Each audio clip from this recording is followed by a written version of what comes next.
Hi. Most of the people ask me one question. Why the United States has been putting or setting some barriers for trade against China, like with the tariffs, and they are now increasing their military activities or assets in the Yellow Sea. Why they are not creating an alternative to One Belt, One Road projects? Is it a big, major, huge strategic mistake for the United States not to create any option for this project? Now we are going to analyze this. We are going to talk about that. Now let's start.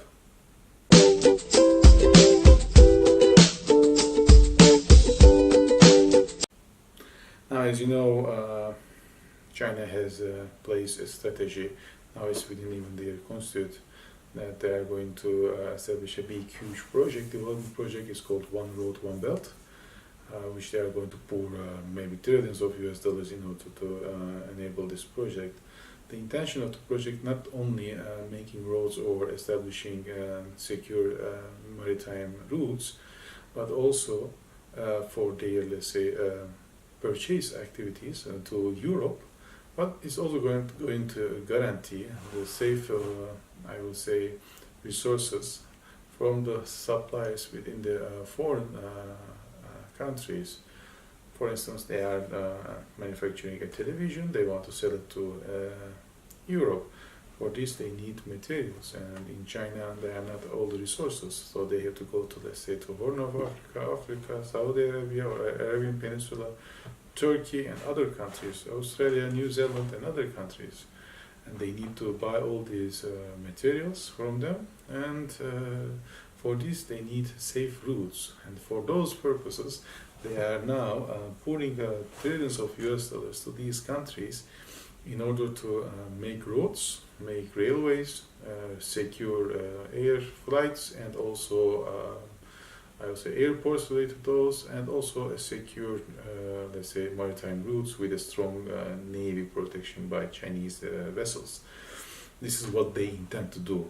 It's not only one way China doing and selling, it's both ways, from China and to Europe or other destinations, and from other destinations to China. So it's a bi-routes, bi-directional routes.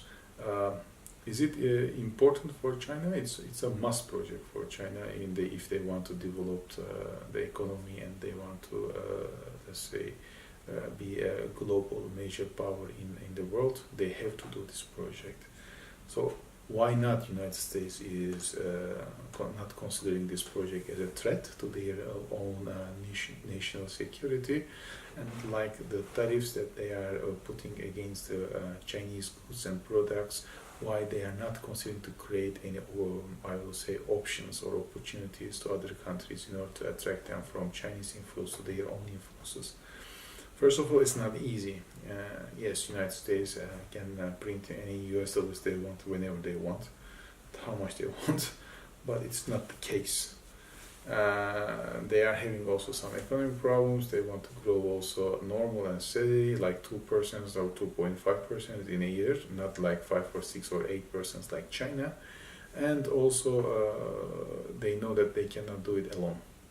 What is not alone is they cannot develop a global economy alone. They need other strong countries or unions like European unions to help United States in order to raise the economy. And for that reasons, they are allowing China in order to implement all these projects in countries at this moment, like in Kazakhstan, or like in Pakistan, India, I will say Singapore, Malaysia, all these, I will say, countries.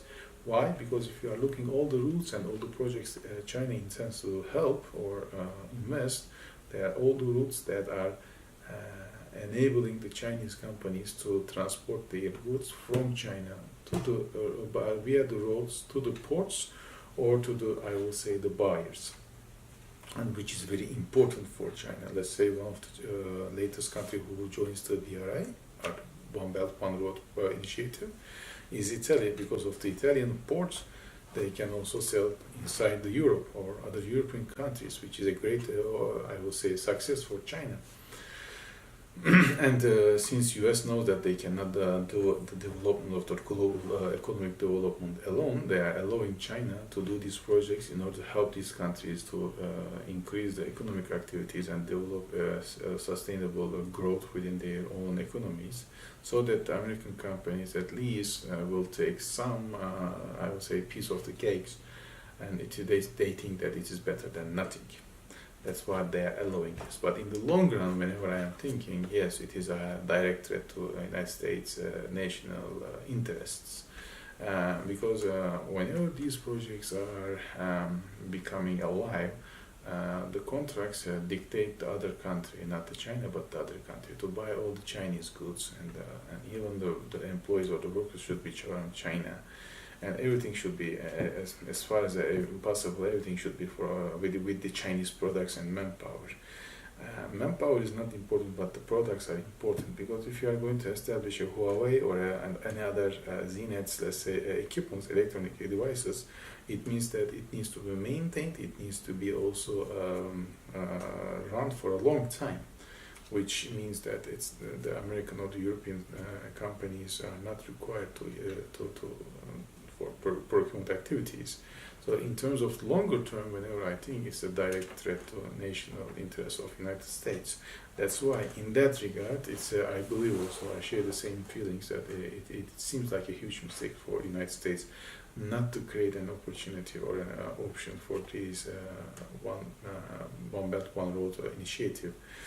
But in the short term, if you think from the aspect of Donald Trump, it is better, because at this moment already United States is pressuring on LOC, and they are pressuring also in terms of goods, and they raise the taxes against the Chinese goods, which they are now going to more or less like, I would say, cause the Huawei in the United States get bankrupt maybe in coming decade, if it goes like that, maybe in a couple of years, because now the United States, the federal governments or the states, organizations are forbidden to buy any Huawei equipment, which is a great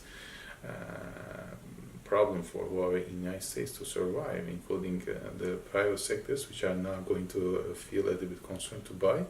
Which means that in Huawei, United States, they are going to, have hard time to live, and it means or to survive, and it means that in maybe a couple of years, to at most 5 maybe, to a decade, they have to leave maybe United States. So these kind of things already pressuring the Chinese economy and the leadership a lot, which means that in a way that the United States is not causing any or creating any opportunity is good for for the bilateral relations, because otherwise, they will put too many, I would say, hands on their Chinese throats and squeeze them, and China then has to react bad or good, but then they are going to, because you have to leave some air to your opponents, if you consider like that, to breathe. Otherwise, it will be, I would say, a bloody fight between these two states.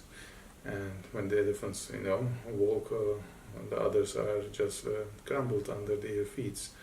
So it's not good for also global economy, but our projections show that at this moment, yes, in the longer time, I think it's a great mistake for Washington not to take some steps against these projects. But we are seeing or we are projecting that the United States will utilize some countries or alliances like South Korea and Saudi Arabia, especially latest activities with the Chinese indicate that they are also close now within this project to China. They will use Saudi Arabia, Malaysia even in future, and also Pakistan if possible. They would like to use, I believe, and also South Korea, in order to affect how these projects will go within this development future program. That's why United States but will not put more pressure against China. Otherwise, already sanctions items and goods are already damaging the Chinese economy a lot. These kind of things will also hurt Chinese interests a lot. That's why then the things might turn ugly between these two states.